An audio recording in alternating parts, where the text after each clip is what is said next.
Ask 100 people where money comes from, and almost all of them will say the same thing. The government prints it. They're wrong. By the most credible estimates, around 97% of the money in a modern economy was never printed by any government at all.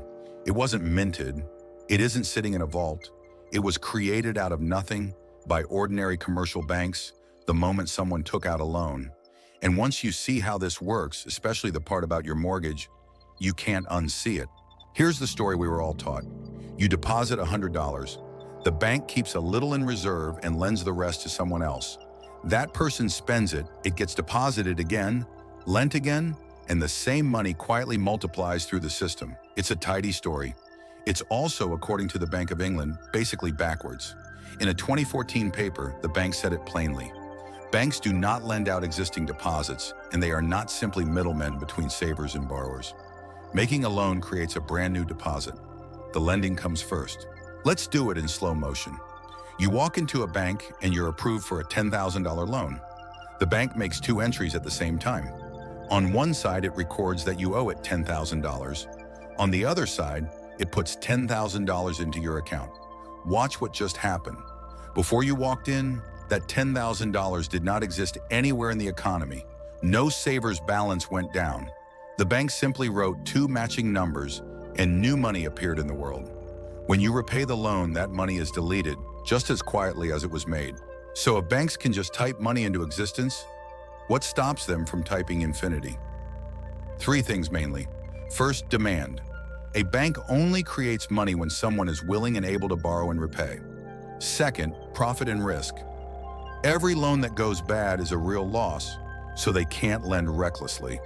And third, the central bank, which sets interest rates that speed money creation up or slow it down. What's no longer really on that list is the thing the textbooks obsessed over. In March 2020, the Federal Reserve cut the reserve requirement for U.S. banks all the way to zero. To keep this straight, separate money into two layers. At the bottom is central bank money, physical cash, plus the reserves banks hold at the central bank. Only the central bank can create this. On top sits commercial bank money, the numbers in your checking account. This is the money you actually live in. You get paid in it, you buy your coffee with it, you pay rent with it. And the overwhelming majority of this layer is created by private banks making loans. That's the punchline behind the 97%. The money in your everyday life is mostly private debt wearing the costume of cash. So why should you care? Three reasons that hit your wallet.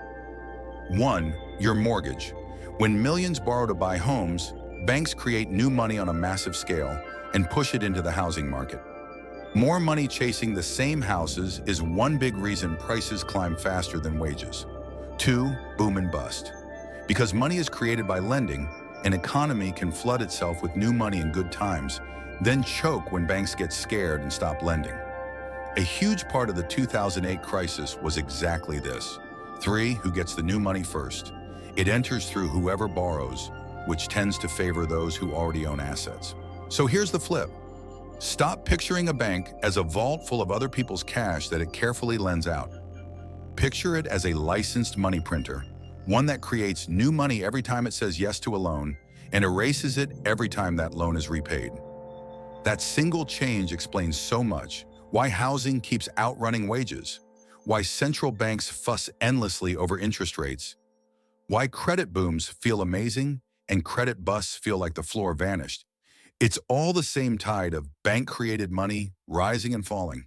Now, an honest caveat, this system isn't a secret scam. It's the openly documented foundation of modern banking, and credit does genuine good. It lets you buy a home decades before you could save for it, and it lets businesses build before they've earned a cent. The debate among serious economists isn't whether banks create money. That part is settled. It's how tightly that power should be regulated and what happens when it runs too hot. That's the conversation worth having. And now you're equipped to actually have it. 3 things to remember. 1. Most money is created by commercial banks, not the government. 2. Banks create it by making loans. The loan comes first, the deposit is conjured second. 3. That money is destroyed when the loan is repaid, which is why credit booms and busts move the whole economy. Money isn't a fixed pile, it's a tide. and now you know who controls it. Quick disclaimer.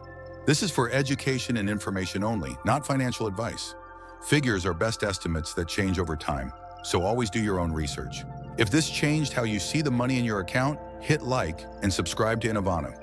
We break down how money, markets, and the economy really work every week. See you in the next one.